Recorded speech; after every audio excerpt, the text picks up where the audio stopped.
The Fed just made a pretty big announcement that's going to impact all of our daily lives. Now, would it be a lot easier for us if the Fed presented their information and announcements in an easy to understand, plain English, and entertaining way? Yeah, probably, but they don't. So in today's video, I'm going to tell you everything you need to know about the May Federal Reserve policy announcement in an easy to understand way. We're going to talk about what it means to the economy and what it means for your personal finances. And this is the coolest part because I'm going to show you how you can easily save between $50,000 and $100,000 when you're buying a house just by understanding interest rates, math, and amortization. But before we jump in, if you appreciate business and personal finance content that's not sensationalized or clickbaity, I would really appreciate it if you click that like button. As a smaller YouTube channel, if my content is going to show up at the top of search results with the likes of Graham Stephan and Meet Kevin, I need all the likes I can get to tell YouTube that this is a useful and informative video. If you'd rather wait till the end of the video to see if this is actually a good video or not, that's totally okay too, but I promise it will be. So without wasting any more time, let's jump into part 1, the announcement. As was generally expected, the Federal Reserve announced that it's going to be raising interest rates by 25 basis points or a quarter percentage point, which brings the federal funds rate to 5.25%. This is the 10th consecutive rate raise the Fed has done as it's tried to lower the rampant inflation in the economy and is the highest the Federal Reserve rate has been since 2007. A month ago, most analysts thought the Fed would likely raise rates by 50 basis points, so why is it only a 25 basis point raise instead of the 50 basis point hike that the Fed has done several times over the last year? Well, the biggest reason why is that over the last couple of months, Silicon Valley Bank, First Republic Bank, and Signature Bank have all failed. The TLDR of why these bank failures happened is that due to interest rate changes, the real value of their treasury bonds, if sold on the market now, were much lower than if they were going to be held to maturity. This meant that when tons of customers wanted to take their money out of the banks didn't have enough cash on hand unless they sold these bonds at that lower price, which they really couldn't do without going bankrupt. If you guys want a deeper analysis of why these banks failed, check out this awesome video after this one. But these bank failures, along with the slowing inflation, show that the economy is starting to slow down a little bit. So even though the Fed has publicly stated that the U.S. banking system is sound and resilient, by raising by 0.25%, they're recognizing that caution is needed while still fighting inflation and easing the pressure on the banking system. But in addition to this seemingly mundane rate hike, there's also a line in the announcement that got people pretty excited, and we're going to talk about that in part 2. So what does this mean for the economy as a whole? Well, this increase in interest rates will help continue to lower inflation back to the Federal Reserve's target of 2% a year. The economic theory here is that as borrowing money becomes more and more expensive, less people are going to borrow, which will decrease the demand for goods and services, which means that prices of goods and services will stop rising as quickly. Since this 0.25% hike was widely expected in the business world, you won't see any mass layoffs or business plans changing immediately because most companies have projected a couple of months out that interest rates were going to keep rising. But as I referenced in part 1, there's something in the announcement that is probably getting a lot of business leaders and investors excited, and that's the Fed cut a key sentence from their previous statement, which said, the committee anticipates that some additional policy firming may be appropriate to reach the 2% inflation target. In plain English, additional policy firming is raising rates. The Fed doesn't omit anything by mistake. Everything they do is for a reason. When asked about this in the meeting, Jerome Powell said, we are prepared to do more if greater monetary policy restraint is warranted. And that a decision on a pause was not made today.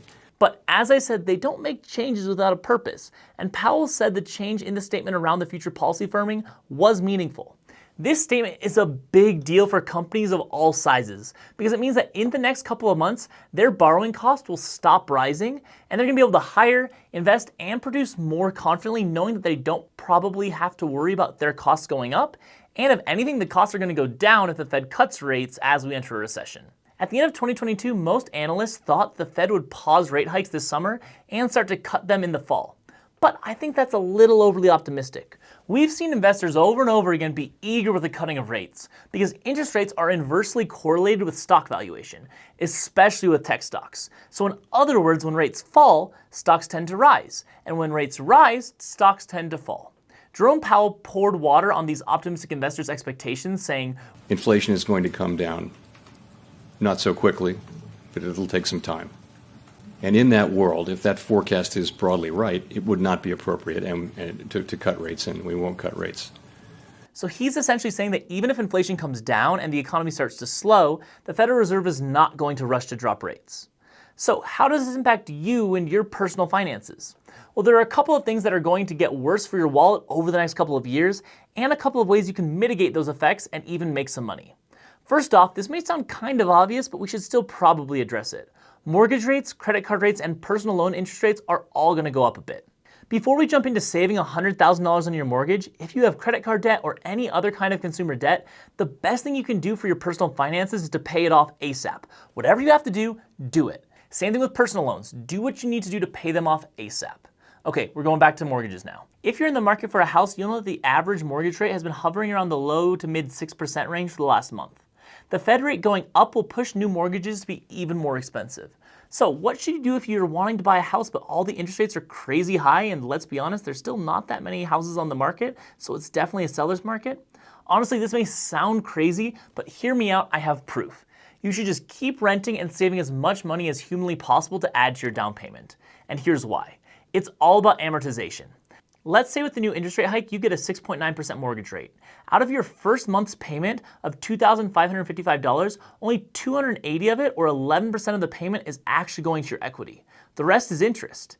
Interest rates make a bigger impact on the amount you pay on your mortgage than how many years you're actually renting. Look at these 4 fictitious friends we have. We've got Now Neil, First Year Fred, Second Year Sam, Third Year Theodore, and Saving Steve. Now Neil buys a $420,000 house at the 6.9% interest rate. Over the life of the loan, Neil's going to spend $797,000 paying that loan back.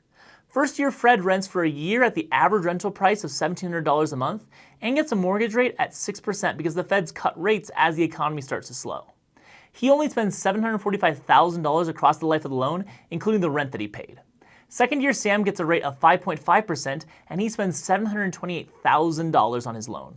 Then Third Year Theodore gets a 5% rate and pays $710,000 across the life of the loan, even including the 3 years of renting. Then Saving Steve waits 2 years to buy the house just like Second Year Sam did, but he also saved an additional $1,000 a month to add to his down payment.